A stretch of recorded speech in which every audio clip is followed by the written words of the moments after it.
হযরত জাবের ইবনে আব্দুল্লাহ রাদিয়াল্লাহু তাআলা হতে বর্ণিত আছে যে রাসূলুল্লাহ সাল্লাল্লাহু আলাইহি সাল্লাম বলিয়াছেন, বেহেশতের চাবি হইল নামাজ, আর নামাজের চাবি হইল ওযু।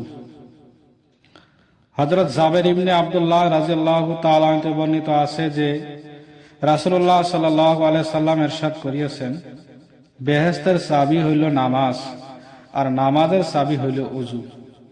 হযরত আনাস রাদিয়াল্লাহু তাআলা আনহু বর্ণনা করেন, রাসূলুল্লাহ সাল্লাল্লাহু আলাইহি সাল্লাম ইরশাদ করিয়াছেন যে আমার চোখের শীতলতা আমার মধ্যে রাখা হইয়াছে, নামাজের মধ্যে রাখা হইয়াছে। হযরত আনাস রাদিয়াল্লাহু তাআলা আনহু বর্ণনা করেন, রাসূলুল্লাহ সাল্লাল্লাহু আলাইহি সাল্লাম ইরশাদ করিয়াছেন যে আমার চোখের শীতলতা নামাজের মধ্যে রাখা হইয়াছে।